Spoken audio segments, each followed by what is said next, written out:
Welcome back to Latin 4, Lesson 107. Really nothing new as far as forms or vocabulary or really even grammar per se here in Lesson 107. Simply kind of an English lesson, reminding you how sentences and clauses work, because now we're really transitioning into, there's really, in one sense, there are no new forms to learn. There's always new vocabulary to learn. There are really no more forms to learn. Instead, we're going to learn now much more about how Latin prose is constructed, because so we're really and truly in the home stretch, because we're just going to begin now learning how to read blocks of Latin, not just little sentences, but we'll continue to learn how to read blocks of Latin and lead us right into our next term in Wittenberg Academy, which is Latin readings, where we will, for the first time, read unabridged Latin, real Latin, written by a real speaker of Latin. And we'll read, as is traditional, we'll read Gaius Julius Caesaris, Bellum De Bello Gallico. I was trying to put in the accusative, but we're going to read his De Bello Gallico of Gaius Julius Caesar.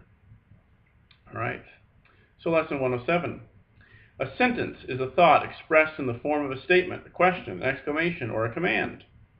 So a statement is called a declarative sentence, a question, an interrogative sentence, an exclamation, an exclamatory sentence, and a command is called an imperative sentence. There are three general kinds of sentences. They can be simple, just one subject and one predicate or one verb. So pater filium vocat, father calls his son. A complex sentence which has a main clause and dependent clauses. So the example he gives, pater filium qui non audit vocat. The father calls the son who does not hear. So the clause, the dependent clause, is qui non audit. Compound, which contain one or more main clauses or independent clauses, and then also any number of dependent clauses.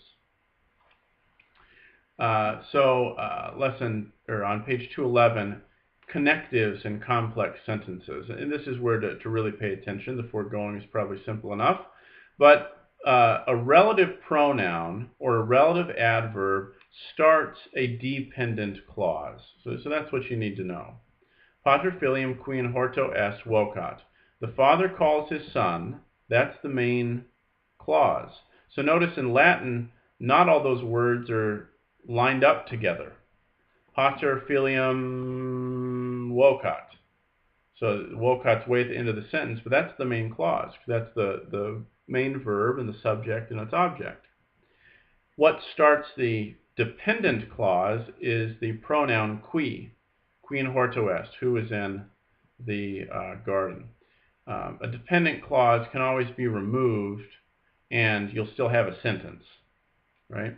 So the father calls his son, because if you remove who is in the garden, you still have a sentence. But if you remove the verb, right, you don't have a sentence.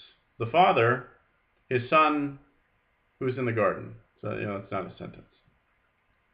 Well, those are called relative sentences when they're begun by relative pronouns or relative adverbs.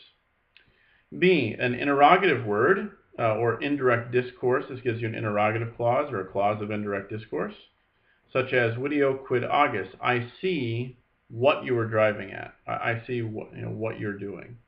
And C, by a subordinate conjunction. So pater filium vocat quod eam mitera in urbem in animo habet. The father calls his son because he intends to send him into the city. So quod, because, starts a dependent clause. And then we can divide these dependent clauses into various classes by their meaning. So temporal clauses deal with time. Clauses of purpose, they're also called final causes, that's something to note, are introduced by the relative qui or by a conjunction ut, ne, or quo. Causal clauses are clauses of cause, which are introduced by a causal conjunction. And notice he's referring you back to lesson 99 constantly. So what you're going to want to do for this lesson is, again, there are no new forms to learn. What you're going to do is you're going to be wanting to flip back and forth here as you reread this lesson back to lesson 99 and look at all these conjunctions you learned back there and review those and note, oh, so these are going to be able to start dependent clauses. So it's a review of that vocabulary of these various conjunctions. And now that you know a little bit more about Latin, you know about the subjunctive mood, we can now begin to talk about what kind of clauses, what kind of dependent clauses these are beginning. Many, many, many dependent clauses will be in the subjunctive mood. Some of these conjunctions do take the indicative, but most dependent clauses, if they've got a finite verb, are going to be in the subjunctive. Many will have an infinitive plus an accusative. That's another way to do that. For example, in indirect discourse, that's quite common, and so forth. But that'll do it for lesson 107. It really is, you're just going to need to reread this lesson while flipping back to lesson 99 to build on the knowledge of these vocabulary words, and now begin to place those into categories. Oh yeah, that's a verb of time, or a clause of time. This one's going to start a clause of a result clause or a final clause, and so forth. So have a look at those, and then you'll be ready to carry on to lesson 108.